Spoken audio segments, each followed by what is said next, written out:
Halo, selamat sore Next Gener. Apa kabar Anda sore hari ini? Semoga sehat ya dan tetap cantik. Karena di room 4 ini bersama saya Julita Tomanua kita akan membahas soal fashion and beauty. Jadi pastikan ya kalian itu benar-benar seger sore hari ini karena narasumber kita sore hari ini juga seger banget, cantik banget.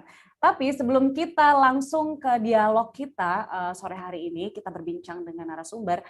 Acara ini didukung oleh Gear Brand dan tentunya ini aku kasih kisi-kisi dulu ya soal narasumber sore hari ini tuh benar-benar milenial yang bisa dibilang sukses di bidang bisnis makeup.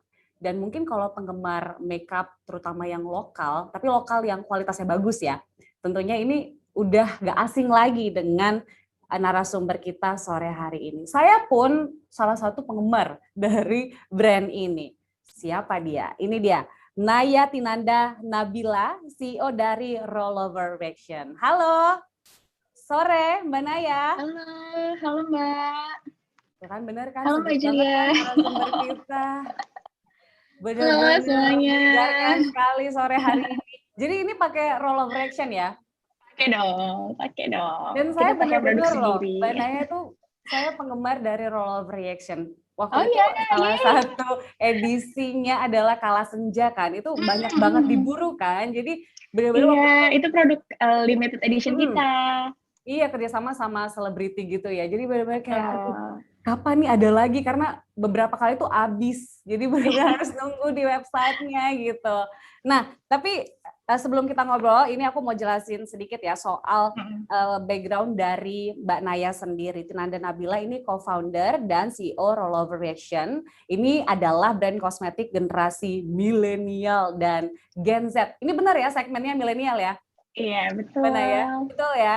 Nah, ini fokus memasarkan produknya melalui platform digital dan sosial media sejak tahun 2016. Nah, selain di Indonesia, ternyata Rollover Action ini juga telah diekspor ke Singapura, Malaysia, dan juga Filipina. Wow. Iya, ini wanita yang biasa dipanggil Naya ini, Mbak Naya ini lahir 13 Januari 1994. Muda banget Mbak Naya. Sama kita seumuran. Malu deh aku kalau disebutin umurnya. Dan menempuh pendidikan bisnis S1 di Universitas Prasetya Mulia. Dan langsung memutuskan untuk jadi entrepreneur. Nah, Mbak Naya, bisa langsung dijelasin bagaimana awal mula bisa membuat Rollover Action? Ya, awal mula membuat Rollover Reaction waktu itu kita ngelihat ada problem sih Mbak Julia sebenarnya. Jadi waktu itu kita muncul dari permasalahan pribadi. Aku sama teman-temanku ini ngerasa kok di Indonesia jarang ya ada produk lokal yang sesuai nih sama preferensi kita. Mulai dari quality-nya, taste-nya, produknya, warnanya. Mostly yang ada di Indonesia ini adalah produk-produk luar, dan yang kita suka pun juga biasanya nggak tersedia di Indonesia, dia di luar gitu. Karena kan sekarang dunia digital kita udah melek juga ya, ada Instagram, ada YouTube, kita udah mulai aware nih dengan apa sih yang terjadi di luar gitu. Jadi kayak kok brand-brand di luar negeri kok seru banget, kita pengen gitu. Dan di situ kita ngelihat kok nggak ada ya di Indonesia, dan akhirnya tercetuslah ide untuk membuat brand kosmetik yang memang secara product function, secara color selection itu memang sesuai dengan wanita-wanita Indonesia. Iya, seingat saya juga Mbak Naya ini kan salah satu pioneer untuk produk lokal, betul ya, di tahun itu. Belum banyak. Iya, Kan waktu itu udah belum banyak, benar. Oke, udah siapin materi ya untuk sore hari Udah. ini. Mungkin boleh langsung di-share ke Next Gener sore hari ini, Mbak Naya. Kita pakai visual sedikit ya Mbak Julia, biar Oke, makin seru. silakan. Oke, aku present. Kelihatan kan? Kelihatan. Kelihatan ya. Oke. Halo semuanya, perkenalkan saya Tina Nabila, biasa dipanggil Naya. Saya co-founder dan CEO dari Rollover Reaction. Rollover Reaction adalah sebuah brand kosmetik. Kita lahir di Indonesia tahun 2016 lalu, dan memang sejak kemunculannya kita memang fokus di dunia digital yang sesuai ya sama tema kita hari ini gitu. Jadi brand kosmetik ini memang mostly menyasar target marketnya adalah milenial dan Gen Z, anak-anak muda, generasi muda.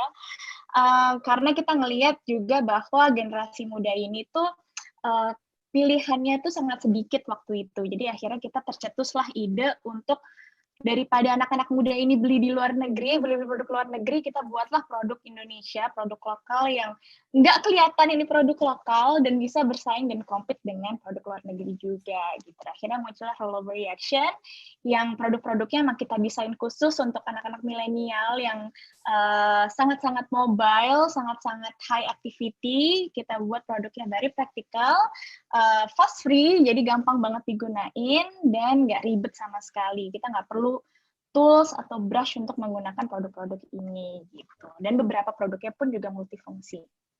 Nah, next-nya ini yang menjadi salah satu value Rollover Reaction juga sih. Dulu kita ngelihat ya bahwa stigma kecantikan itu harus wanita putih, wanita wanita European, bule apa gitu kan. Cuman kita ngelihat di sini bahwa feeling beautiful itu adalah hak dari semua perempuan gitu. Jadi kita pengen menjadi brand kosmetik yang memperkenalkan variety of different Indonesian women yang mungkin sebelumnya tuh kurang tersorot gitu. Jadi makanya kalau misalnya dilihat model-model yang kita pakai itu model-model yang memang Indonesian real life woman tuh seperti apa gitu ya. Terus malah beberapa dari model-model yang kita pakai di Rollover Reaction ini adalah customer kita sendiri, kita scout gitu. Jadi terasa banget ini adalah real life Indonesian woman gitu yang kita pengen message dari apa yang kita inginkan ini bisa diterima oleh masyarakat juga.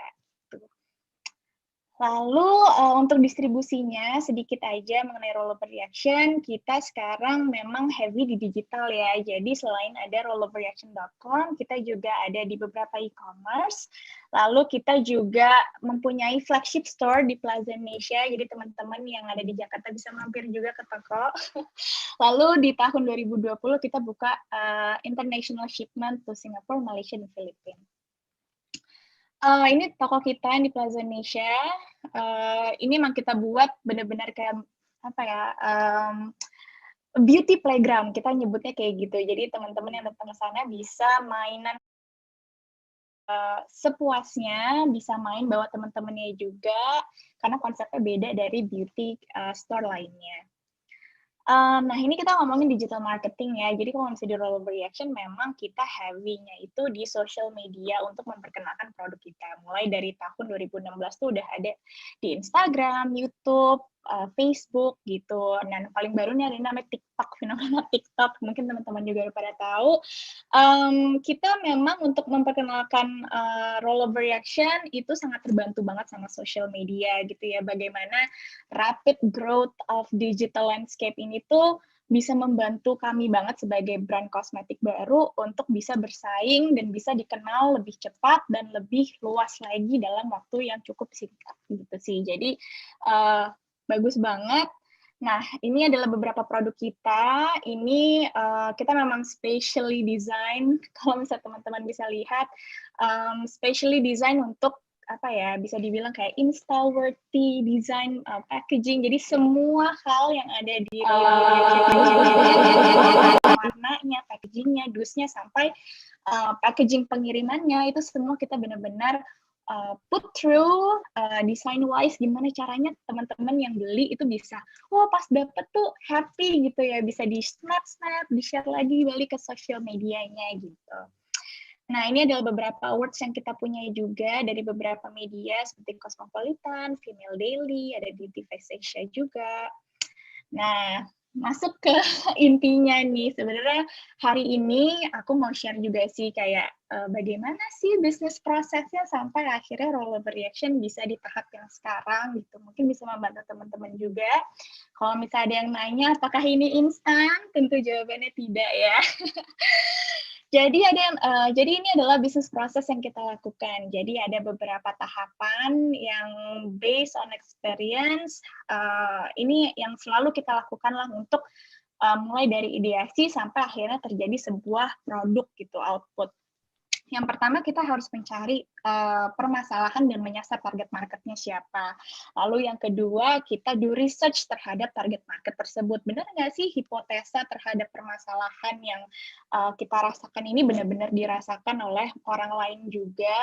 Lalu kita waktu itu rollover reaction kita riset itu dua tahun sendiri sebelum akhirnya launching. Jadi udah mulai dari tahun 2014 kita 2 tahun itu riset sendiri untuk riset market, riset produk, sampling, ini benar nggak produknya udah sesuai, lalu apa sih sebenarnya yang diinginkan oleh customer, mulai dari warna, tekstur, dan lain sebagainya, sampai akhirnya kita launching di 2016 dengan produk pertama kita. Lalu kita put hasil dari riset itu menjadi sebuah strategi tentunya, mulai dari di mana kita menjualnya, lalu apa aja sih diferensiasi terhadap produk kita yang akan kita jadikan sebagai offering untuk customer ini, lalu di mana jualnya, pakai platform apa, harganya berapa, pricing strategi, sampai akhirnya dari bisnis plan tersebut kita buat sebagai desain produk gitu. Lalu dari desain produk kita evaluasi, kita tes lagi ke market, udah suka belum nih dengan sampel-sampel produk yang istilahnya beta produknya kita. Lalu kalau misalkan mereka udah oke, kita tes ke market semua udah kayak oke, ini good to go nih untuk dijual, baru kita implementasikan atau kita jual di market. Tapi untuk setelah kita jual tuh nggak berhenti di situ aja, ada namanya continuous evaluation, di mana produk yang udah kita jual pun itu kita evaluasi lagi gitu. Ada nggak sih bagaimana setelah pemakaian, setelah beberapa bulan, apa sih feedbacknya, itu kita proses lagi. Kalau misalkan ada yang kurang, ada yang defect dan lain sebagainya, itu akan menjadi evaluasi untuk mass production seperti itu sampai berterus-terusan. Nah, ini adalah salah satu contoh produk sampling proses kita. Jadi ini aku mau cerita aja ya bagaimana kita keluar dengan produk pertama kita, yaitu Swadat Fluid Panci Cream. Jadi ini perjalanannya cukup panjang dan seru banget. Pertama tuh waktu itu kita FGD, jadi kita lempar questionnaire survei ke hampir 500 orang target market rollover reaction. Lalu kita tanya, apa sih produk yang kamu nggak akan pernah lupa atau nggak akan pernah tinggalkan di rumah gitu, selalu kamu bawa-bawa produk kecantikan apa, dan akhirnya 2 top teratas itu adalah produk lip sama produk cheeks. Oh oke, ternyata blush on sama lipstick itu harus selalu dibawa-bawa ya sama target market ini, sama wanita-wanita muda. Terus akhirnya, what kind of texture, kamu suka yang kayak gimana sih? Dan ternyata mereka suka produk-produk yang pertama safe, yang kedua mereka suka produk-produk yang nyaman digunakan. Jadi ada beberapa kan produk lips atau produk cheeks yang ketika dipakai, aduh kok gini ya rasanya di bibir, nggak enak, nggak nyaman gitu. Walaupun tampilannya bagus, tapi kalau misalkan nggak nyaman pun mereka juga nggak suka pakainya. Lalu yang ketiga adalah color selection. Jadi di Indonesia ini ternyata ada problem waktu itu, karena mungkin brandnya juga belum banyak ya, jadi ada problem color selection-nya itu nggak cocok sama selera anak muda gitu. Ada kalau misalnya merahnya merah cabe yang kayak mau kemana gitu. Jadi kalau misalkan pinknya juga pink Barbie banget yang kayak gimana. Jadi orang-orang tuh terasa kesulitan dan merasa bahwa kok susah ya dapetin produk warna yang sesuai sama skin tone orang Indonesia. Karena mungkin produk-produk yang beredar itu kan produk-produk luar negeri yang biasanya yang pasti secara skin tone dan lain sebagainya pun berbeda dengan karakteristik Indonesia gitu. Jadi kita ngelihat di situ ada problem, dan akhirnya selain ingredients, kita do survey untuk color, texture, applicator-nya, untuk desainnya, packaging-nya, sampai delivery-nya. Dan akhirnya kita muncullah dengan Swadat Panci Cream. Jadi kita buat produk multifungsi pertama di Indonesia waktu itu yang bisa digunakan untuk lips dan juga untuk cheeks. Karena based on survey, people take those two product untuk sesuatu yang mereka nggak bisa nih pergi keluar rumah tanpa 2 produk itu. Jadi tapi kita put strategi kayak daripada kita buat dua produk berbeda, kenapa nggak kita gabungkan dua function tersebut dalam satu produk aja. Jadi teman-teman ini semua nggak keribetan dengan berbagai macam produk, you just need to bring like one product, two product, and then itu udah bisa cover untuk whole face kamu gitu. Jadi ya keluarlah ini, dan tahun 2016 setelah 5 bulan kita keluar, kita langsung dapat award sebagai best of lip cream waktu itu dari Vinyl Lily. Oke, jadi ini juga ada sebuah grafik yang aku mau share, di mana semakin kita mencari tahu tentang kebutuhan market itu, semakin juga kita mempunyai produk yang lebih tepat sasaran terhadap permintaan market gitu. The purpose of market research adalah semakin kita mengetahuinya, apa aja sih sebenarnya yang customer ini inginkan, apa aja sih produk preference mereka, bagaimana feedback mereka terhadap produk, semakin bagus juga produk kita gitu. Ini adalah salah satu contoh penggunaan bagaimana cara kami untuk mempelajari customer behavior. Ini adalah salah satu customer kita, namanya Nama. Dia adalah seorang customer yang kita dapat datanya membeli produk rollover reaction dari sebuah campaign nih, dari campaign iklan di Instagram. Jamnya berapa itu kita bisa tahu, jam 11 malam, oh kelihatan nih cewek-cewek impulsif nggak bisa tidur gitu ya, melihat iklan di Instagram, langsung check out gitu ya. Siapa yang relate ya kayak gitu-gitu, aku relate banget sih. Nah, jadi kita ketahuan, oh ini tipe seorang Nama tuh seperti ini ya gitu, dan kita bisa dapetin datanya juga karena dari digital platform kita punya. Umurnya 22 tahun, tinggal di Jakarta Selatan, ternyata belinya tuh dari handphone, she is a mobile user. Dia hanya membutuhkan waktu sekitar 4 seconds untuk membeli sebuah produk, dan ketika kita cek lagi purchase history-nya, ini ternyata adalah repurchase-nya si Nama. Jadi istilahnya Nama ini udah pernah beli produk kita sebelumnya gitu, dan produk yang dia beli ini adalah repurchase atau sesuatu yang mereka udah beli sebelumnya. Mungkin yang sebelumnya habis, dia beli lagi gitu. Dan sampai payment-nya pun juga kita tahu ya, ini dia pakai credit card, makanya cepat.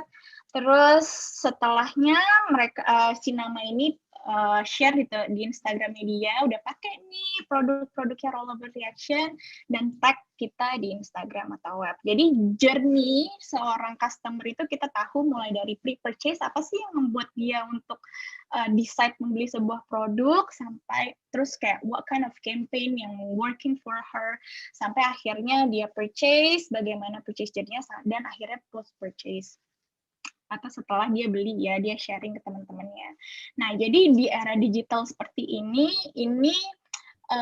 membuat kita sebagai company itu tuh sangat dimudahkan banget untuk mendapatkan data ya dari berbagai macam platforms yang tentunya data ini kita gunakan untuk berbagai macam bisnis proses di rollover reaction, mulai dari produk tentunya, produk apa aja sih yang paling disukain, terus habis itu feedback mereka juga seperti apa, itu kita bisa jadikan sebagai basis untuk oke, ini yang di-improve, ini yang enggak, ini yang dilanjutkan, ini yang di-discontinue mungkin, atau ini mungkin produk-produk yang harus kita tambahkan kuantitinya, dan ini yang sedikit, channelnya di mana, dan sebagainya. Lalu di sini pun juga kita bisa dapatkan untuk marketingnya, misalkan untuk customer grouping, oh ini di geografinya, based on geografi, ini adalah orang-orang yang beli di Surabaya, misalkan di Jakarta, dengan behavior yang berbeda-beda tentunya, dan dari karakteristik yang berbeda-beda itu,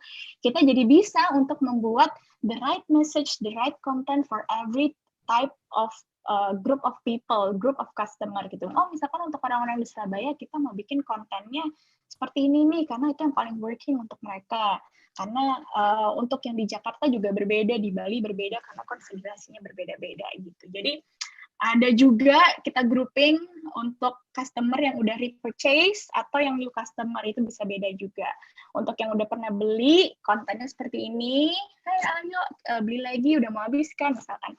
Tapi kalau misalnya untuk customer-customer yang baru, itu kita put lagi message-nya, kita put beda lagi kontennya gitu.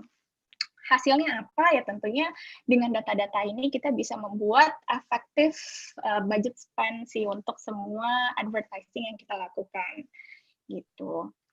Nah, ini ada framework yang mau aku share juga. Di Rollover Reaction tuh kita punya guidelines untuk what kind of output yang kita lakukan tuh berhasil atau enggak gitu.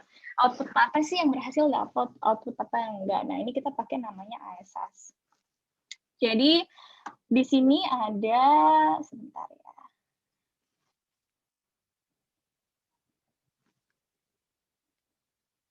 Ada attention, ada interest, ada search, ada act. Lalu yang terakhir, attention itu seperti apa sih? Bagaimana kita bisa grab attention orang untuk apa nih ya? Kalau misalnya lihat konten di Instagram atau konten di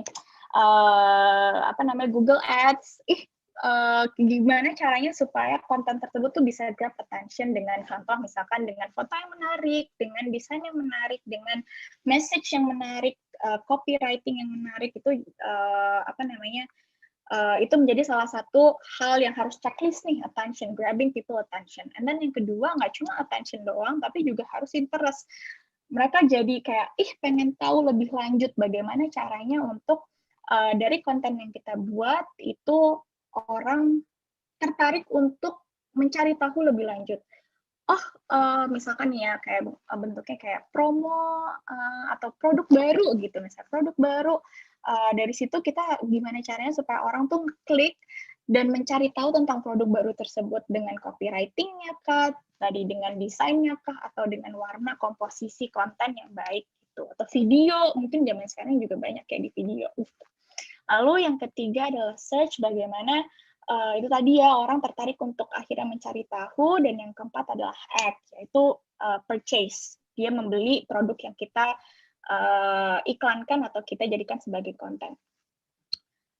The next one adalah share. Jadi ini ini yang penting banget nih, gimana caranya nggak berhenti di purchase aja, tapi juga mereka tertarik untuk men-share atau memberitahukan kepada teman-teman atau circle mereka, ini produknya bagus loh, atau kontennya ini menarik, kamu harus cek gitu. Jadi ini referral atau sesuatu yang word of mouth atau sesuatu yang di-refer oleh peer of peers itu lebih powerful di zaman sekarang sih. Jadi gimana caranya supaya, karena referral atau sesuatu yang direkomendasikan oleh teman kamu itu tuh lebih lebih dipercayai oleh teman-temannya mereka juga gitu, instead of kayak iklan atau apa gitu. Kalau misalnya ada teman kamu bilang kayak, produk yang ini bagus deh, kamu harus coba, kamu akan lebih kayak, masa sih aku mau coba gitu, instead kayak misalnya kamu ngeliat dari iklan artis dan lain sebagainya. Nah, kalau misalnya di Rollover Reaction kita ngitung ada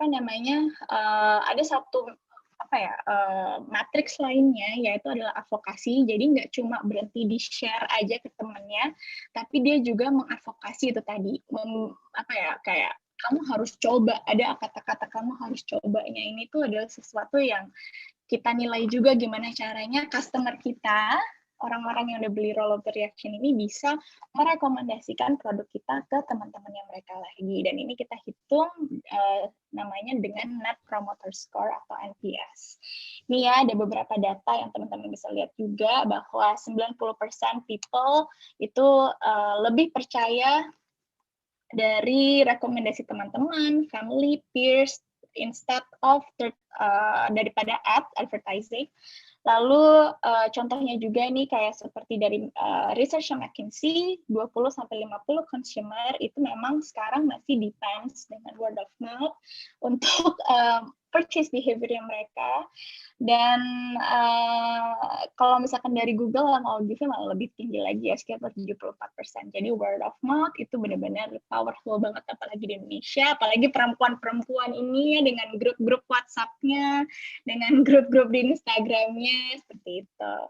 Nah, jadi intisarinya kalau misalkan di dunia digital ini tuh kayak kita lagi main orkestra gitu ya, gimana caranya nggak cuma produk kita aja yang harus bagus, tampilannya pun juga harus bagus, terus delivery prosesnya juga harus bagus, platformnya, tokonya, tampilan lainnya semuanya tuh harus semenarik mungkin supaya experience yang didapatkan itu tuh bisa shareable, bisa direkomendasikan juga ke teman-teman yang mereka customer kita yang lain, ke family and friends gitu. Jadi di sini it's not about just selling product, tapi bagaimana kita bisa build relationship dari customer service, how we treat our customer, how we give them a full experience yang delightful, yang menyenangkan, supaya mereka bisa come back lagi untuk membeli dan repurchase. Karena the true cost of beauty, especially, itu adalah acquiring the customer. Dan the true profit of beauty is repurchase one. Jadi orang-orang customer yang membeli lagi. Karena kita nggak perlu capek-capek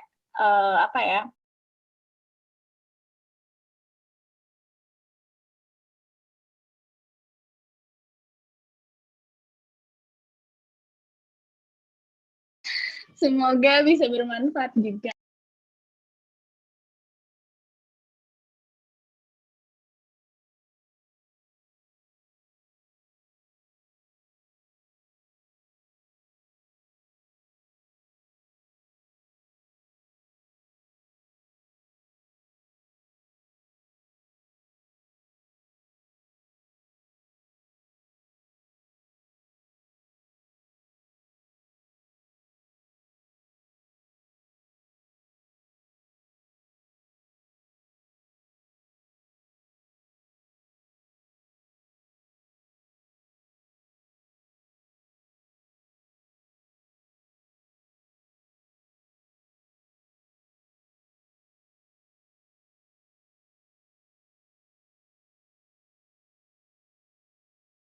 Dibutuhkan oleh kebanyakan gadis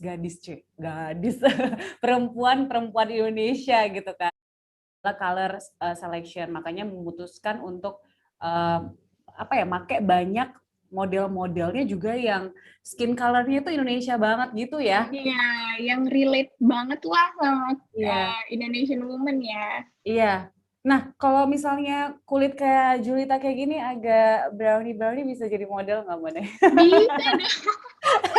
kita benar-benar yang jadiin model tuh kayak berbagai macam bentuk tubuh, berbagai macam bentuk jenis rambut, warna kulit, gitu, all welcome.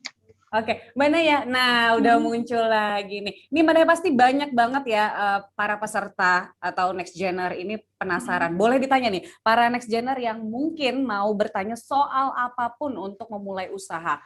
Mungkin khususnya adalah usaha kosmetik, tapi misalnya mau mencari-cari tahu gitu soal digital marketing juga bisa loh ke Mbak Naya. Tadi kan udah dijelasin banyak banget kan ya. Nanti bisa di chat room, nanti disebutkan namanya, terus dari institusi mana atau tinggal di mana. Jadi bisa lebih detail karena nanti di akhir session 2 ya, sekitar pukul 16.30 atau pukul 17 atau 5 sore nanti diumumkan siapa pertanyaan terbaik dan dapat hadiah. Jadi nanti next gener harus stay sampai session kedua berakhir. Nih, Mbak Naya lanjut ya tadi ya. Saya pun sempat kayak berpikir, wah kok kesulitan gitu untuk mendapatkan produk lokal yang terjangkau, tapi cocok dengan warna kulit aku nih gitu, karena agak coklat gitu kan. Jadi tapi kayak waktu itu sempat berpikir juga gitu, apa bikin produk sendiri gitu ya. Cuman kayak maju mundur, pasti belum tentu berhasil gitu.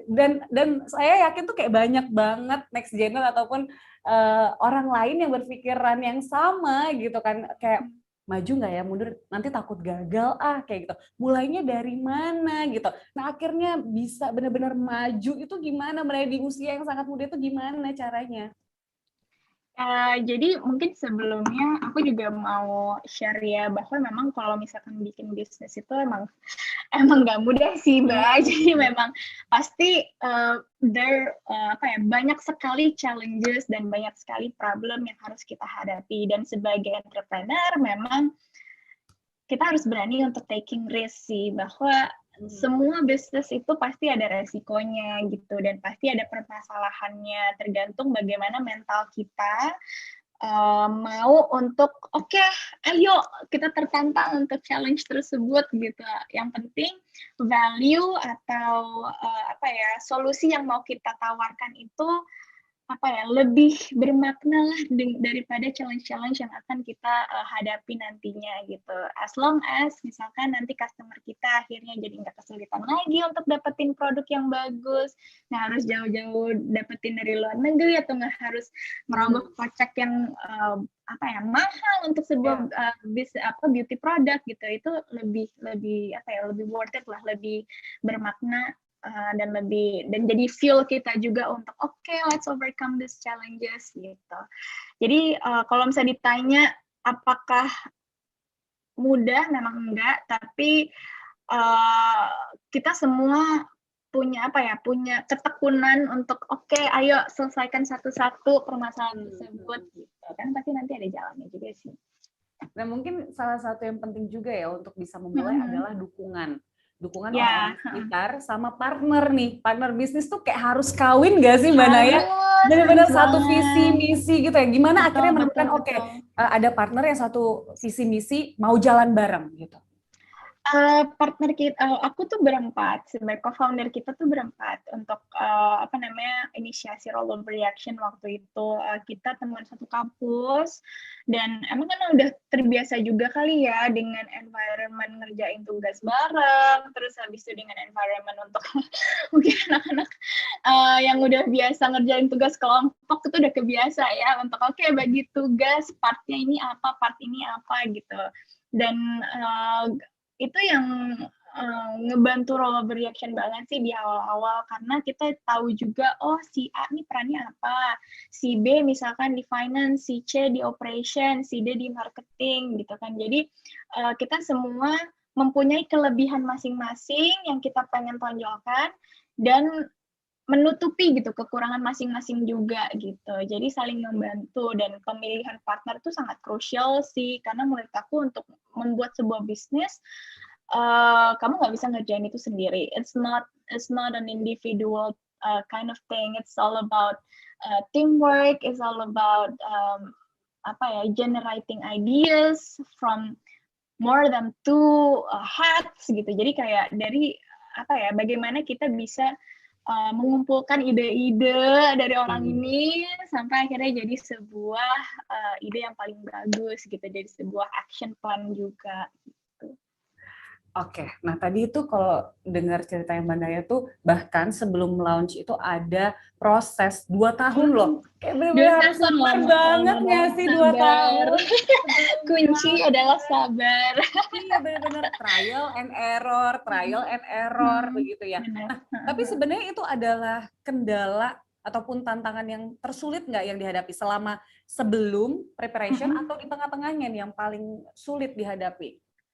Kalau misalkan untuk sebelum itu tuh kita harus sabar sih memang. Tantangannya lebih di sana sih, karena kan ini sebuah formula yang baru juga kan. Kalau misalkan setelah launching tuh kita gini ya cara kerjanya tuh udah lebih enak gitu. Cuman kalau misalnya awal-awal tuh memang bagaimana kita menciptakan sebuah produk yang bisa diterima masyarakat, itu tuh benar-benar tantangannya di situ. Karena kalau misalnya kita keluar pertama kali orang udah nggak suka, bisa dibayangkan word of mouth nggak sukanya juga bisa kan gitu. Jadi ada word of mouth untuk produk yang bagus, ada word of mouth untuk produk yang jelek juga gitu. Dan kalau misalkan keluarnya adalah produk jelek, ya otomatis akan lebih susah banget untuk kita mengganti persepsi orang-orang tersebut terhadap produk kita, walaupun kita udah ganti. Jadi makanya 2 tahun itu kita benar-benar jalanin supaya produk yang kita keluarkan pertama kali itu benar-benar sesuai dengan apa yang kita mau gitu, apa yang customer inginkan juga gitu, mulai dari color-nya, teksturnya, packaging-nya, dan lain sebagainya. Itu gimana caranya supaya 100% perfect gitu.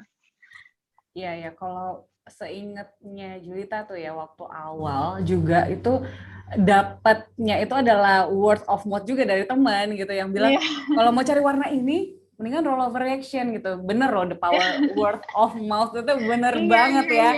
Oke, nah ini para nextgeners juga udah memberikan beberapa pertanyaan nih, mana kita lihat dulu ya pertanyaan dari nextgener nih. ada dari Feby dari Bekasi. Nah, ini bagaimana ke depannya Rollover Reaction bisa mempertahankan produk serta pasarnya, karena yang akan mendatang di Indonesia yang nantinya akan menghadapi perkembangan teknologi society 5.0. Silakan, Mbak Naya. Oke, untuk di dunia digital ini salah satu tantangannya adalah itu, bagaimana kita bisa ikut berkembang dengan perkembangan teknologi juga, dan harus benar-benar melek gitu. Tiap hari kita harus do research, ada apa lagi nih ya, karena contohnya aja di sosial media ya, ini belum ngomongin 5.0, ini masih di tahap kita sekarang aja tuh udah berubah-berubahnya cepat banget gitu. Seperti contohnya misalkan logaritma dari sosial media itu bisa mungkin weekly berubah-berubah. Bagaimana konten seperti apa sih yang bisa muncul lebih sering dan lain sebagainya, itu tuh dari sananya tuh ada update terus gitu. Sama kayak misalkan kamu download aplikasi, kan ada yang kayak version apa kamu harus download lagi, version apa kamu harus download lagi, kayak gitu. Jadi kita harus ngikutin perkembangannya gitu sih. Jadi challenge-nya di sana, cuman as long as kita bisa fluid ya untuk terhadap perkembangan itu, dan bagaimana kita bisa menggunakan digital platform dengan baik dan benar juga, seharusnya sih tidak ada masalah ya gitu. Kita bisa bagaimana kita bisa fluid aja sih ngikutin perkembangan teknologi itu. Oke, nah Feby tetap ya stay di Next Gen, karena nanti akan dipilih nih pertanyaan terbaik. Nah, ini juga ada pertanyaan dari Lia. Kayaknya dia mau memulai bisnis makeup juga nih, Mbak Naya.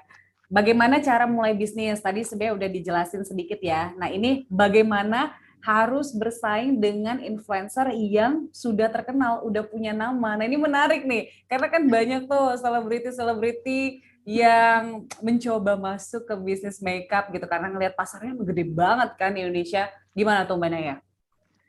Oke, sebenarnya kalau misalkan aku percaya, apalagi kalau misalnya di consumer good business ya, emang sesuatu yang kita jual dan dikonsum sama orang lain, produk itu adalah kunci utamanya. Gimana kita bisa membuat produk yang memang benar secara kualitasnya harus benar-benar dipastikan 100% bagus gitu. Dan produk itu nantinya bakal speak for itself kok gitu. Kalau misalnya emang produk kamu bagus, produk kamu disukain oleh masyarakat, itu nanti akan bergulir sendiri istilahnya. Kita nggak perlu, kalau misalkan malah gimana caranya supaya kita nggak perlu bayar artis atau influencer untuk memasarkan produk gitu ya. Dengan produk yang sendiri aja tuh kamu udah bisa dicari sama orang gitu. Jadi itu yang harus kita put di mindset sih. Jadi bukan kayak gimana cara memasarkan, tapi gimana caranya produk ini bisa bagus dulu, orang-orang suka dulu, lalu the rest will follow. Kalau aku sih prinsipnya gitu. Nah, mungkin bisa ditanyakan balik nih ke Next Gener. Sebenarnya kalau beli produk itu karena ngelihat artisnya atau ngelihat produknya, ya kan? Mungkin ada kalau misalnya udah fanatik banget gitu kan, sampai harus beli yang artisnya pakai gitu kan. Ya, tapi itu preferensi masing-masing juga ya, Mona ya. Benar. Sebenarnya itu kan untuk memikatnya kan. Cuman kalau misalnya kamu udah pakai, kamu beli karena artis, tapi pas pakai kamu nggak suka juga, kamu nggak akan beli lagi. Nggak akan repeat order gitu ya. Nggak akan repeat order. Oke. Gitu. Nah, selanjutnya ini ada pertanyaan juga dari Isabella di Tangerang. Apa sih yang menjadi landasan dari Rollover Reaction memilih influencer atau brand ambassador? Nah, apakah memang pemilihan brand ambassador ini sangat mempengaruhi untuk penjualan? Jujur, karena saya nggak ngefans banget sama Putri Marino pada saat itu ya, pada saat Senjakala. Tapi emang warna itu emang cocok banget dan ngerasa, wah ini gue banget gitu. Gimana tuh Mana ya? Silakan dijawab. Oke, jadi sebenarnya kalau misalnya di Rollover Reaction tuh nggak ada spesifik brand ambassador ya, kayak emang harus dia terus atau si X terus gitu tuh nggak ada. Malah yang tadi seperti yang aku jelaskan di awal bahwa kita pengen menampilkan berbagai macam Indonesian woman, bahkan customer kita sendiri tuh biasanya kita scouting jadi model gitu di Instagram yang sering nge-tag Rollover Reaction, kita lihat ini kayaknya oke nih untuk diajak kerja sama jadi model gitu, kita hubungin via DM, ya mau nggak kamu jadi model kita gitu-gitu. Terus itu sih kenapanya kita memilih strategi seperti itu, karena itu tadi kita pengen relate banget sama target market kita. Kadang-kadang nggak tahu kenapa, mungkin karena milenial dan Gen Z ini tuh target marketnya Rollover Reaction tuh sangat-sangat kritikal. Beda lagi ya, beda orang beda preferensi, tapi kalau misalkan memang target market Rollover Reaction tuh sangat-sangat kritis sekali. Mereka orang-orang yang memang udah melek dengan pengetahuan, dengan apa ya, dengan teknologi yang memang udah ngulik gitu loh. Jadi spesifik ingredients apa aja tuh mereka bisa tahu, kayak kok kamu apa namanya, kamu ada nggak sih produk yang ini ingredientsnya ini atau ini gitu, mereka tuh udah tahu sendiri gitu. Jadi ketika kita put brand ambassador-nya artis, malah beberapa orang tuh kayak iya kan, jadi kayak nggak relate kan jadinya gitu, nggak apa ya, nggak real gitu. Makanya kita put strategi untuk model-model kita tuh beberapa malah kita scout dari customer kita sendiri. Jadi pas teman-teman yang lihat kayak itu kan teman aku gitu, dia cantik juga, berarti yang aku juga bisa gitu. Kadang-kadang kan ada ya beberapa ngeliat artis kayak dia kan emang udah cantik, kayak gimana ya emang dia kayak gitu misalkan. Jadi itu sih salah satu alasan kita juga bahwa brand ambassador atau artis ya tergantung customer-nya, tergantung target marketnya seperti apa. Kalau misalkan emang target market kamu yang emang ngeliatin artis banget, ya go for it. Tapi kalau misalkan kayak Rollover Reaction itu emang udah kritis banget, malah jadi skeptis kalau misalkan sama artis banget atau apa. Jadinya kita mencampur. Untuk attention kita kerjasama, contohnya sama Putri Marino yang terakhir. Tapi untuk yang daily, mostly kita malah scouting dari customer kita sendiri. Oke, menarik sih. Karena emang ya kekuatan dari teman ke teman gitu kan, pemilihan model yang lebih masyarakat gitu. Kayak lebih dapat gitu, lebih wah tertarik nih, kayak mungkin nggak ya bisa secantik dia yang bukan artis gitu ya. Oke, nah selanjutnya ini ada pertanyaan juga dari Next Gener, Novia dari Jakarta. Novia kayaknya excited banget ya. Saya suka banget nih sama makeup, pengen mulai bisnis makeup juga kayak Mbak Naya. Tapi nggak pede. Nah ini masalah yang sering terjadi nih, nggak pede nih. Kayaknya susah ya untuk produksinya, terus untuk memilih bahan-bahannya. Jadi lebih ke proses produksi nih, Mbak Naya. Silakan. Proses produksi emang kalau misalnya produksinya sih nggak lama ya, cuman proses risetnya itu lama sekali. Untuk kita mendevelop sebuah produk itu kita butuh waktu sekitar 1 tahun tuh paling cepat. Jadi contohnya nih produk-produk yang dikeluar tahun ini tuh dari tahun lalu atau mungkin 1,5 tahun lalu tuh udah kita proses risetnya, samplingnya, warnanya dan lain sebagainya gitu. Jadi memang untuk proses produksi itu lebih lamanya di riset sih untuk mengetahui tekstur ya, kayak tekstur tuh beda-beda, kayak misalkan kelembapannya mau seberapa, terus habis itu viscosity-nya atau kekentalannya mau kayak gimana, itu tuh juga jadi variabel yang menentukan sebuah produk gitu. Ada produk yang encer banget, ada yang lebih kental, lebih creamy. Terus itu baru tekstur, belum masuk ke color, pemilihan warna. Merah, tadi kalau misalnya aku kasih share image kan, kita swatch di tangan tuh, itu mungkin kelihatannya sama, tapi sebenarnya tuh beda. Beda-beda gitu, merahnya tuh merah, ada yang sedikit biru, ada yang sedikit ke orange, jadi emang harus jeli ya di sana juga gitu. Jadi color, tekstur, terus habis itu kita masuk ke packaging botol, itu juga enggak semua botol tuh bisa fit untuk semua formula gitu. Jadi emang harus mendapatkan botol-botol yang emang bisa bisa lolos lah stability test dari formula yang memang kamu ingin keluarkan gitu. Jadi memang pertimbangannya banyak, variabelnya banyak, tapi itu tadi sih selama kita tekun ngejalaninnya, sabar dan tekun sampai akhirnya dapat produk yang bagus, nggak akan kerasa gitu. Karena setelah itu udah semua selesai, akhirnya customer kita suka, akhirnya ya mereka akan menyukai dan dia akan sharing ke teman-temannya gitu, dan produknya akan kejual. Tapi butuh seseorang yang khusus nggak di timnya Mbak Naya pada saat menentukan tekstur itu, atau hanya taste pribadi aja? Kita kerjasama sama researcher sih, jadi memang kita punya research partner untuk di bagian itu, untuk memformulasikan produk-produk yang memang sesuai dengan apa ya, nggak cuma preferensi pribadi kita juga, tapi juga preferensi dari target market yang kita mau tuju gitu.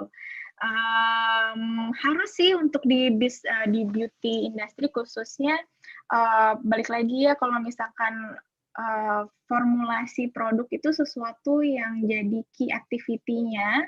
Jadi untuk ada spesifik orang atau spesifik partner di bagian itu akan sangat ngebantu bisnis banget. Oke, di awal tadi Mbak Naya sempat bilang dari riset itu produk yang paling banyak dicari oleh perempuan itu adalah yang gampang dibawa, produk lip dan cheek ya. Iya sih, emang bener. Nah, ini ada pertanyaan juga, produk apa yang sejauh ini paling best seller? Karena rollover kan nggak cuma ngeluarin lip sama cheek kan, sejauh ini ada juga cushionnya juga, dan beberapa produk lainnya, ada maskara juga ya. Nah itu udah diekspor juga ke Singapura, Malaysia, dan Filipina. Nah itu tuh apakah memang yang disukai oleh negara-negara lain itu sama dengan yang di Indonesia, Mbak Naya? Beda banget. Beda banget. Jadi beda-beda. Jadi untuk beberapa negara itu mereka punya produk preference-nya masing-masing sih. Contohnya ada produk-produk yang nggak perform very well di sini, tapi di sana tuh dicari banget. Karena emang balik lagi ya beda color preference, beda culture gitu kan. Untuk best selling produknya Rollover Reaction kita masih sih yang Sodat Lip and Cheek Cream-nya yang paling pertama, karena emang itu produk inovatif kita banget.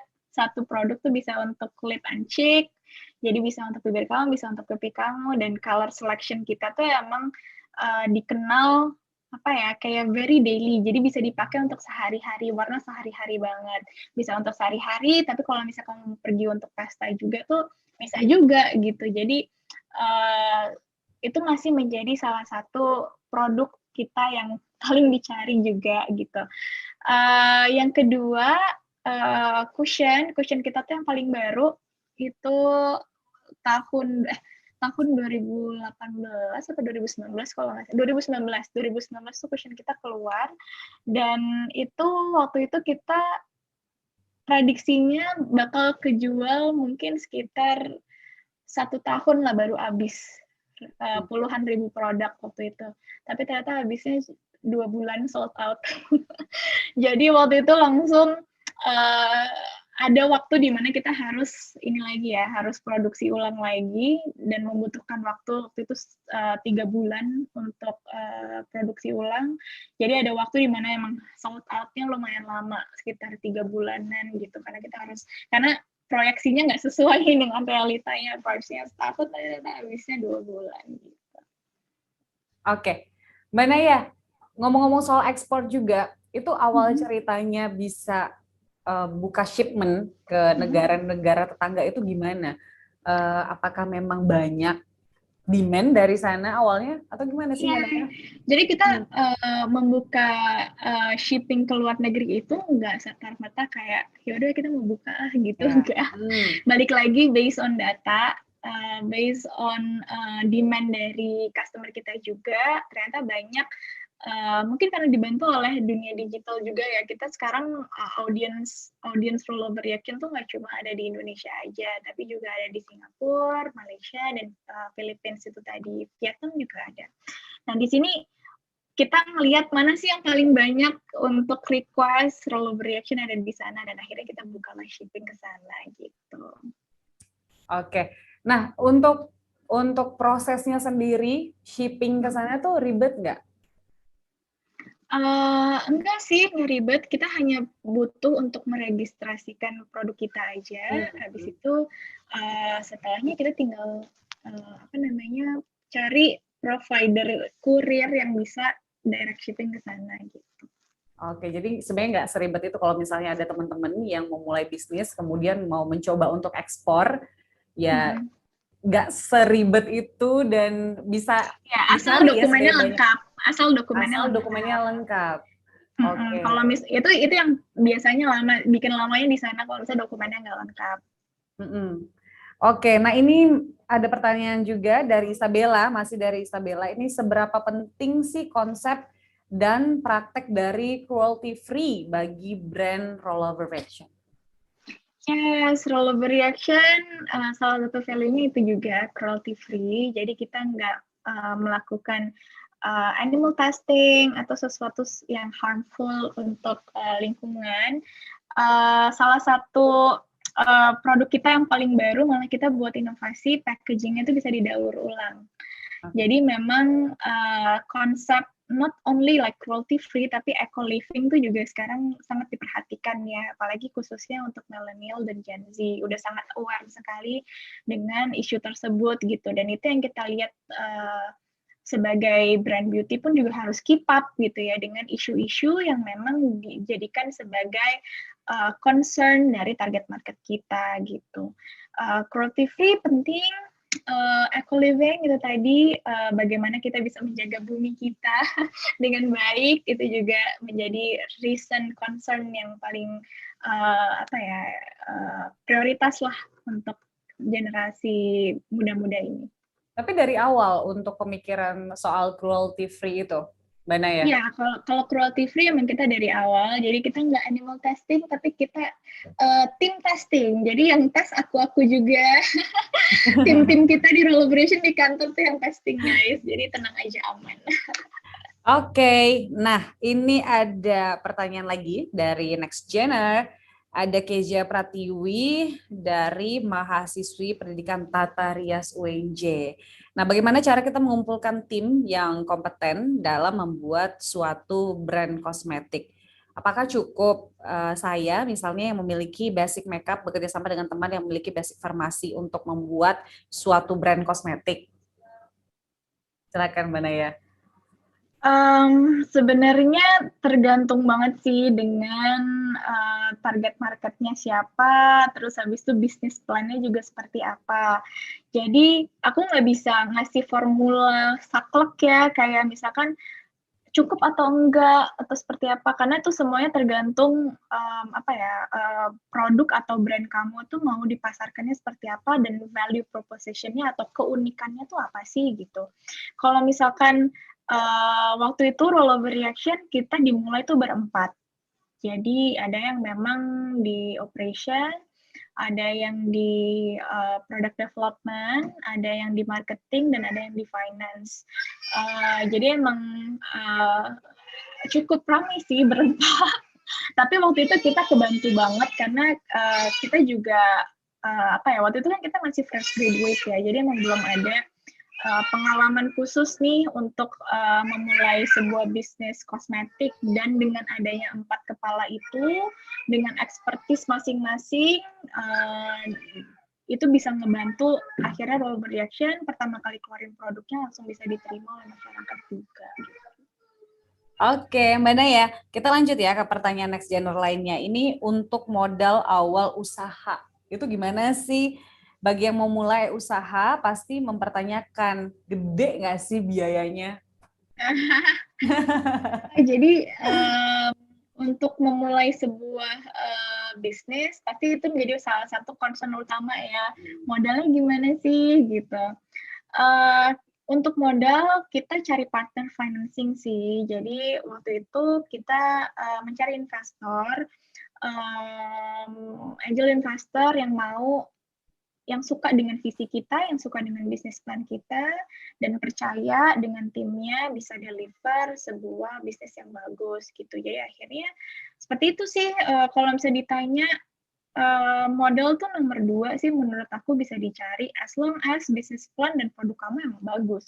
Dan waktu itu kita presentnya tuh juga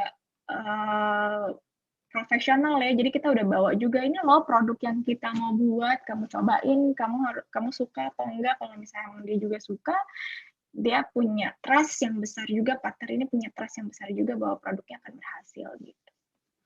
Tapi susah nggak sih untuk dapat dana dari angel investor? Kan jarang ya, Mbak Naya, untuk bisa dapat angel investor. Iya memang, itu emang susah sih di situ partnernya, tapi maksud aku ada jalannya kalau misalnya emang produk kamu dan bisnis plan kamu matang gitu. Jadi sekarang udah banyak sih menurut aku source of funding yang macam-macam ya, mulai dari misalkan dari bank juga ada kredit usaha, lalu misalkan dari itu tadi kita mencari investor, dan mencari investor tuh bisa dari lingkungan terdekat dulu, misalkan kamu punya saudara, tante, om, mama, papa, pacar, suami mungkin. Itu bisa dijadikan sebagai angel investor gitu. Dan ya kurang lebih gitu sih, selama bisnis plannya matang, produknya juga bagus, pasti banyak yang mau. Oke, nah itu ya next gener. Jadi nggak perlu takut lah untuk memulai usaha, yang penting konsepnya udah jelas. Nanti investor bisa datang dari mana aja. Terus yang memudahkan juga malah dari dicari. Ya, malah dicari. Malah dicari, jangan sedih. Jadi kalau misalnya kamu udah kelihatan bagus, malah kayak aku mau dong invest di kamu gitu. Berarti bisa dibilang sebenarnya rollover action itu udah bikin beberapa sampelnya gitu ya, Mbak Naya ya awalnya. Sebelum untuk bisa dapat investor. Iya, betul. Oke, berarti udah melalui banyak testing sampai akhirnya si investor itu suka dan mau kasih funding gitu ya. Betul. Wow. Oke, nah ini menarik juga nih dari rollover action, karena setahu saya itu mulainya adalah dari digital platform, kemudian malah bikin store gitu. Kan ada kebanyakan tuh sebenarnya kalau dulu tuh store dulu, karena mungkin sekarang bisnis retail lagi turun, kemudian baru bikin website sekarang rame-rame gitu kan. Tapi ini kenapa rollover itu starting dari digital tapi buka store juga gitu sekarang? Oke, jadi itu tadi sih kita melakukan riset ya, bagaimana sih customer behavior kita gitu. Ternyata customer behavior kita nih milenial dan Gen Z, mereka nih emang sangat-sangat mobile friendly gitu, melek digital kan sesuatu. Mereka social media terus mungkin bisa tiap hari berapa jam tuh ya kalau misalnya ngeliat di handphonenya masing-masing. Tapi di situ kita jadi berpikir kayak kita mau relate banget nih sama customer kita yang memang behaviornya seperti ini, ya akhirnya masuk di digital duluan gitu. Dan bagaimana mereka bisa tertarik dengan melihat visual produk, terus akhirnya jadi word of mouth, jadi kayak itu lebih viral sih waktu itu jatuhnya. Jadi kayak kamu udah coba ini belum, karena dia nggak bisa dapetin di toko, dia jadi penasaran, jadi kayak ada rasa-rasa pengen tahunya, curiosity-nya malah jadi tinggi gitu waktu itu. Cuman setelah berkembang, setelah kita sekitar 2 tahun berjalan, kita akhirnya buka toko di salah satu mall di Jakarta Pusat. Waktu itu kita ngelihat bahwa memang akhirnya customer balik lagi pengen merasakan sih, ada beberapa tipe customer yang pengen ngerasain nih produknya sebelum dia beli gitu. Dan kita akhirnya buat toko itu bukan untuk point of sales, tapi lebih untuk menjadikan sebuah experience. Ini gimana sih kalau misalnya rollover reaction in real life itu seperti apa experience-nya, produknya seperti apa, mereka bisa ajak teman-temannya, bawa mainan di sana, coba-coba produk gitu. Oke, lebih ke experience ya. Tapi kan sebenarnya kalau untuk buka store gitu kan biayanya malah makin banyak. Kenapa nggak stay aja gitu di platform digital gitu loh, Mbak Naya? Biayanya makin banyak, tapi revenue juga tambah banyak. Oh ya? Wow. Iya. Jadi balik lagi sih, tergantung kita juga harus benar-benar milih ya mallnya di mana misalkan, terus habis itu luasnya juga berapa, tempatnya di mana, di kota apa, itu juga jadi salah satu pertimbangan gitu. Tapi ya selama hitung-hitungan bisnisnya masuk sih, kita go for it, dan alhamdulillah terbukti juga sih gitu, performance-nya bagus.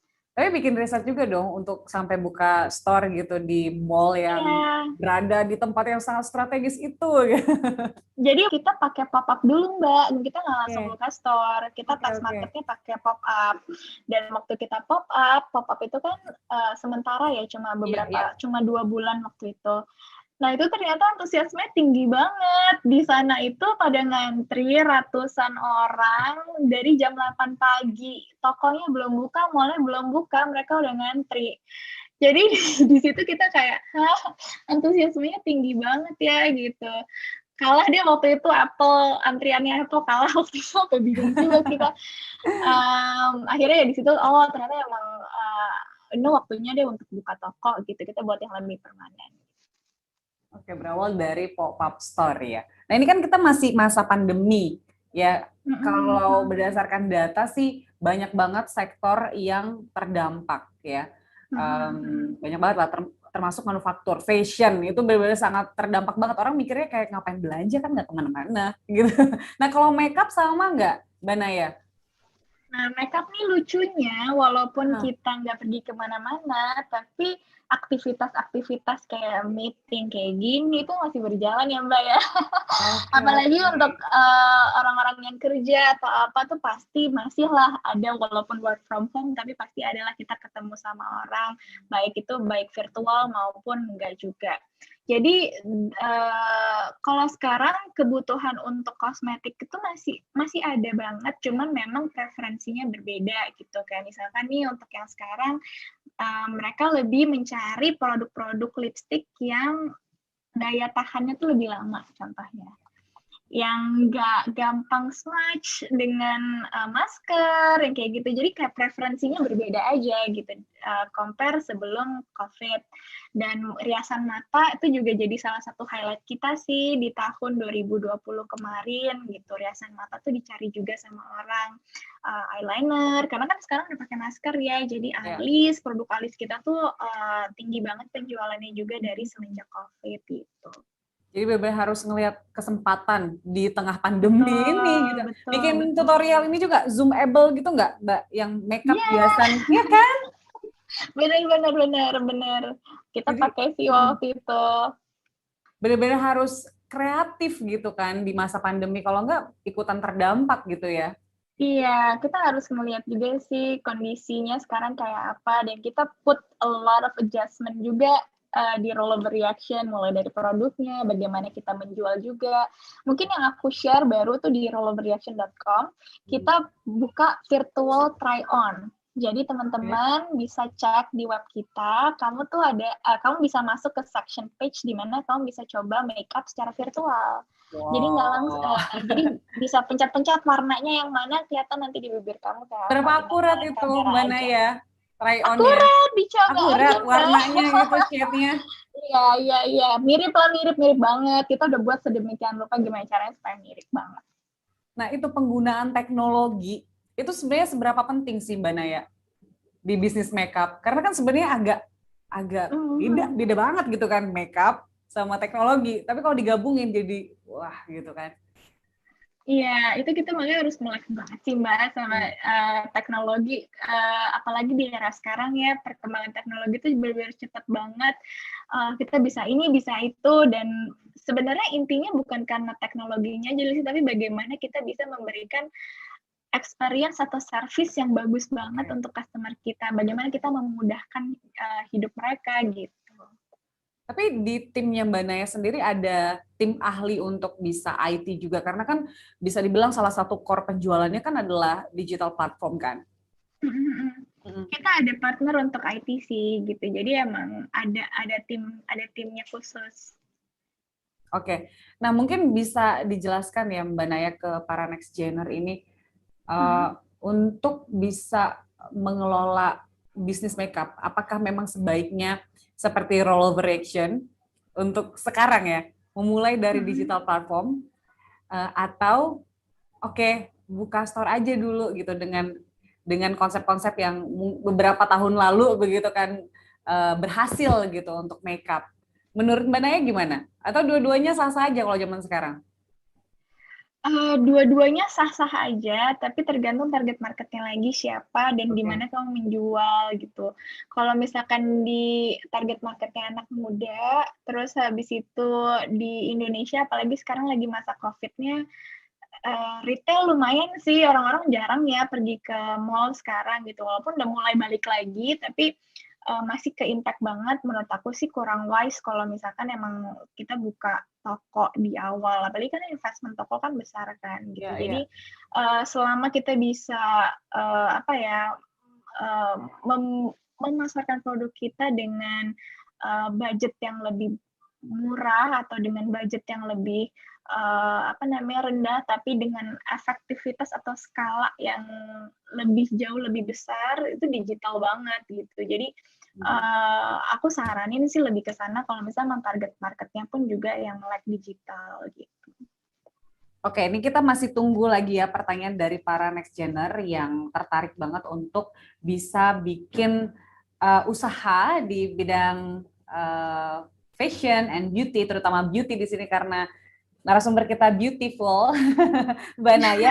Nah, bisa langsung ke chat room ya. Jadi disebutin namanya, terus asalnya dari mana atau perguruan tinggi mana, institusi mana. Nanti pertanyaan terbaik di akhir session kedua nanti akan ada hadiah untuk Anda. Ya, jadi jangan lupa tetap tanya kalau misalnya ada yang masih penasaran nih. Oke, Mbak Naya, boleh diceritain lagi nggak mungkin kendala yang paling dirasakan ya selama perjalanan Rolloveration ini? Apalagi mungkin menghadapi konsumen mungkin atau apa gitu? Kendala tuh banyak banget sih Mbak sebenarnya, dan nggak bisa dibilang konsumsi daily ya. Yang paling ya waktu kita pernah sih kita pernah harus recall produk kita karena secara stability-nya kurang baik. Jadi waktu itu ada puluhan ribu yang harus kita take out, yang nggak bisa kita jual. Bukan take out sih, malah sebenarnya belum sampai kita jual udah nggak bisa kita jual. Belum sampai launching kita nggak bisa jual, tapi produknya udah jadi. Wow. Jadi itu adalah salah satu hal-hal yang kerap terjadi di industri seperti ini. Cuman ya itu bikin drop nggak sih Mbak Naya? Enggak sih, waktu itu jadi pelajaran banget. Jadinya kayak, wah gitu, ada ya kondisi kayak gini, berarti kita harus make sure produknya benar-benar bagus gitu. Jadi kayak jadi learning curve yang kita benar-benar value banget jadinya Mbak. Jadi dari situ SOP-nya benar-benar tajam banget jadinya gitu. Nah itu sebenarnya detail.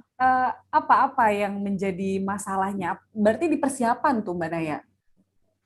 Iya, waktu itu persiapannya cukup kurang untuk launch. Itu untuk awal-awal banget ya gitu. Jadi waktu itu kita di tahun pertama kejadiannya, dan harus kita recall karena emang sempit preparasinya. Terus habis itu packagingnya itu kurang kita tes dengan formulanya. Yang tadi aku bilang bahwa setiap formula itu tuh nggak akan selalu cocok dengan semua jenis botol gitu. Jadi ada yang formula itu tuh harus dengan spesifik botol tertentu supaya stabil, supaya nggak berubah komponennya. Kadang-kadang ada botol yang tembus UV jadi merubah isi formula. Tapi ada juga botol yang udah equipped dengan UV protector, gimana caranya supaya sinar UV itu nggak masuk ke dalam formulanya, kayak gitu-gitu, dan akhirnya bisa menjaga formula dengan baik gitu. Nah waktu itu kita kurang riset di situ sih, jadinya akhirnya berubahlah produk-produk kita dan tidak bisa dijual tuh puluhan ribu, jadinya ya mau tidak mau menjadi kerugian dengan belajar ya gitu. Tapi valuable banget sih. Tapi jadi learning banget, kita jadi belajar banget. Oke, tapi nggak membuat jadi stop ya. Harusnya jangan ya. Namanya bisnis jangan. Ada risikonya. Benar. Bisnis pasti ada resikonya gitu. Kalau misalkan nggak jatuh nggak asik guys. Kalau misalnya nggak kesandung itu nggak asik. Kalau nggak jatuh nggak asik. Iya, emang harus kesandung dulu gitu, karena kita jadi belajar, kita jadi aware kan, jadi hati-hati untuk setiap langkah gitu, jadi lebih baik lagi lah, jadi pribadi lebih baik gitu. Jadi kalau aku sih ngeliatnya gitu ya, apalagi untuk seorang entrepreneur, kalian harus mau jatuh, tapi gimana cara bangkitnya itu yang lebih valuable. Gimana cara kita bisa bangkit dan membenarkan diri kita untuk next step-nya gitu. Itu dia para next gener. Harus diingat tuh pesannya Mbak Naya. Nah ini target-target dari rollover action itu apa sih ke depannya? Jangka panjang deh Mbak Naya yang kita pengen tahu, karena kalau kita lihat sebenarnya rollover action itu kan namanya udah bagus banget gitu ya di kalangan penggemar makeup. Tapi di sisi lain kompetisinya luar biasa gitu kan di Indonesia ini gitu. Apa targetnya di mana ya? Kalau kita sih tetap ya customer focus itu menjadi hal yang paling utama gitu. Instead of kita ngeliatin competition dan lain sebagainya. Gimana cara kita bisa provide good product continuously, gimana kita bisa memberikan produk-produk yang bagus kepada customer kita, experience yang bagus, service yang bagus, itu paling penting dari semuanya. Jadi untuk strateginya kita lebih fokusin ke sana sih Mbak, gimana cara kita bisa terus berinovasi untuk memberikan produk-produk kosmetik yang bagus untuk customer kita. Di tahun ini kita masih di sana, kita akan mengeluarkan beberapa produk baru sampai akhir tahun. Semoga ditunggu dan semoga bisa dinikmati juga inovasi-inovasi baru di Rollover Reaction. Lalu selanjutnya kita masih pengen memperkenalkan Rollover Reaction ke audiens yang lebih besar dari sekarang. Itu masih jadi perhatian utama kita sih. Mbak Naya pernah bermimpi nggak Rollover Action akan segede brand M atau G yang udah sangat masif itu, sangat worldwide? Kita sekarang masih belum ada apa-apanya sih dengan impian yang pengen Rollover Reaction jadi gitu ya in the next coming future. Pastilah Mbak, kita kalau misalkan jadi entrepreneur tuh fuel pertamanya adalah mimpi gitu. Yeah. Kalau kita nggak punya mimpi, kita jadi nggak motivated kan gitu. Jadi tapi itu salah satu targetnya nggak dari Rollover Reaction sendiri Mbak Naya? Worldwide gitu. Iya, tentu kita pengen banget sih ke arah sana. Oke, tentunya ada strategi-strateginya ya. Iya, cuman untuk sekarang sih kita masih fokus di Indonesia dulu sih, walaupun kita emang udah beberapa import ke beberapa negara tetangga, tapi emang Indonesia kita ngelihat pun juga marketnya masih sangat besar, dan kita pun sekarang juga belum reach semua audiens di Indonesia, itu yang masih jadi fokus utama kita. Oke, nih kita masih tunggu pertanyaan dari Next Gener karena kita masih ada waktu sekitar 10 menit lagi. Mbak Naya, kita mungkin agak sedikit balik ke belakang ya, soal modal. Modal itu Mbak Naya bilang bukan sesuatu yang utama, meskipun itu sangat penting gitu kan. Tapi untuk modal sendiri, apakah kita nggak boleh tahu nih seberapa besar? Karena bikin penasaran sebenarnya dari angkanya sendiri itu seberapa banyak sih, untuk minimal produksinya berapa banyak? Wah, kalau modal sih aku cukup beda-beda sih Mbak, setiap bisnis. Karena aku juga beberapa tahu beberapa modal untuk produk tuh beda-beda tergantung formula atau produk yang memang kita inginkan gitu. Makanya kalau misalkan teman-teman lihat juga price range tiap kosmetik tuh beda-beda kan. Ada yang 100 ribuan ke bawah, ada yang 200 ribu, 1 juta sampai 2 juta dijual 3 juta pun juga ada gitu. Jadi tergantung banget target marketnya apa, tapi kalau misalnya aku bisa share juga, memang ada minimum quantity untuk kamu bisa memproduksi sebuah kosmetik gitu. Dan ini yang mungkin secara minimum quantity itu kita ngelihat belasan ribu lah ya. Belasan ribu tuh harus commit untuk kita bisa jual gitu, harus bisa produksi gitu. Nah, setahu saya itu sebenarnya belum banyak ya pabrik untuk memproduksi produk kosmetik. Karena ada beberapa produk kosmetik dengan beberapa brand begitu, yang dia itu diproduksinya di satu pabrik yang sama sebenarnya, cuman beda brand, beda bahan-bahan, ya tentunya itu akan diserahkan ke konsumen. Menurut Anda, sekarang kesulitan nggak untuk bisa mencari pabrik yang memproduksi kosmetik gitu, Mbak Naya? Kalau kesulitan sih enggak sih Mbak, karena sekarang pun memang industrinya bergeraknya demikian ya gitu. Contohnya tuh nggak cuma di industri kosmetik aja, tapi kalau misalnya kita ngomongin ke industri clothing gitu ya, itu banyak juga yang outsource-nya tuh satu, tapi untuk beberapa brand gitu kan. Jadi karena di Indonesia ini kita skala produksi sama ability untuk produksinya itu memang sangat tinggi karena kita human resource kita kan kalau misalnya di-compare sama negara lain kan lebih rendah, terus habis itu tapi resource kita tuh banyak, sumber daya alam kita tuh banyak gitu, jadi ability to produce-nya sangat tinggi dan itu sangat dicari sih, apalagi dengan brand-brand internasional masuk ke sini dan kita jadi manufacturernya gitu kan, jadi tempat point untuk manufacturing, dan itu waktu itu kita melihat sebagai alasan juga kenapa sih kok rollover reaction, kenapa kita keluar dengan rollover reaction gitu, karena ternyata brand-brand luar negeri itu manufacturer di Indonesia juga ya gitu, jadi nggak cuma brand kosmetik tapi juga clothing, teknologi, gadget-gadget kita yang beredar sekarang juga banyak kan manufacturer outsourcing di sini gitu. Akhirnya kita tercetuslah ide untuk rollover reaction juga karena salah satunya itu gitu, kita punya ability-nya. Oke, Mbak Naya, roll over reaction ini sebenarnya kalau didengar tuh catchy ya. Kalau kita bandingkan nih dengan nama-nama brand yang udah terkenal gitu ya, mungkin agak panjang nih roll over reaction nih namanya. Nah, tapi kenapa akhirnya memutuskan? Itu kan artinya ada pesan yang ingin disampaikan dari branding itu ya. Benar-benar harus dipikirkan tuh nama gitu kan. Betul. Jadi waktu itu kita keluar dengan nama rollover reaction juga nggak serta-merta kayak, ayo kita bikin dengan nama rollover reaction aja gitu. Jadi waktu itu kita based on research sih Mbak, balik lagi.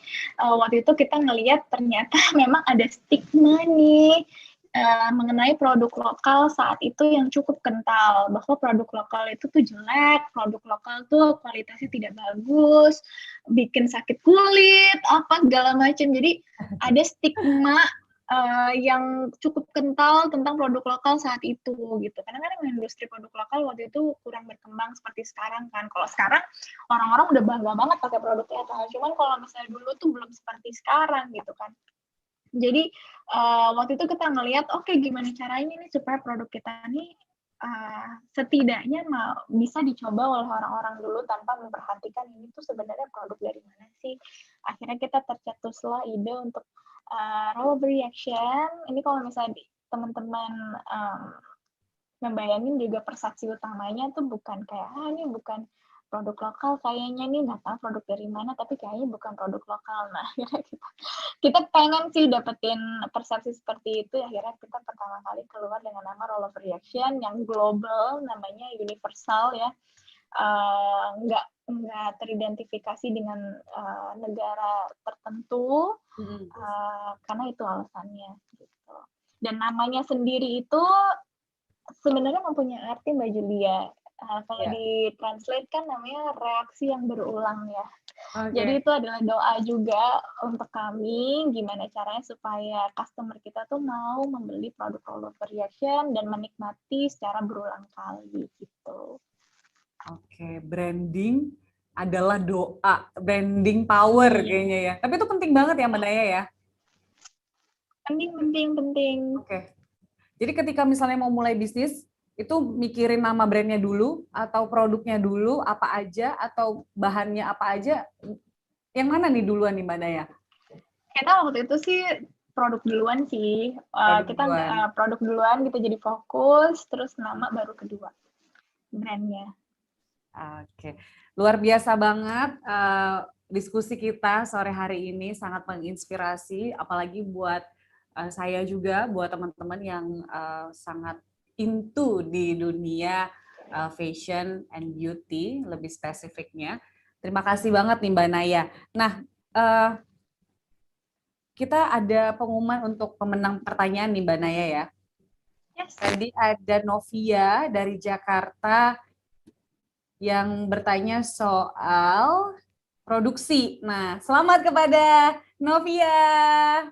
Pertanyaannya terbaik dan nanti akan dihubungin untuk mendapatkan hadiah spesial dari Next Gen 2021. Mbak Naya, terima kasih banget telah bergabung bersama kami. Terima kasih Next Gen, terima kasih Mbak Julia. Ya. Sukses terus untuk Rollover Reaction, untuk personalnya Terima juga kasih. tentunya. Luar biasa Terima sekali. Terima kasih. kasih. Dadah, sampai ketemu lagi. Bye-bye. Sampai ketemu. Oke, itu dia Next Gener diskusi kita sore hari ini dan juga sudah ada pengumuman pemenang terbaik, pertanyaan terbaik yaitu Novia dari Jakarta. Nanti akan dihubungi oleh panitia tentunya untuk mendapatkan hadiah spesial dari Next Gen 2021. Nah, tadi ada beberapa punchline yang bisa didapat dari diskusi ini ya, yaitu kalau mau mulai bisnis, jangan takut, mulai aja dulu. Tentunya dengan konsep yang matang kemudian maju dan jangan takut nggak dapat investor karena sekarang tuh banyak banget investor dan jangan takut juga untuk menghadapi yang namanya kerugian karena kerugian ataupun masalah di tengah bisnis itu pasti akan terjadi dan itu seharusnya dijadikan motivasi untuk bisa bangkit dan jadi lebih baik lagi. Nah, itu dia akhir diskusi kita di session 1 room 4 dengan tema fashion dan beauty and fashion and beauty kali ini. Saya Julita Tlamanua, sampai jumpa.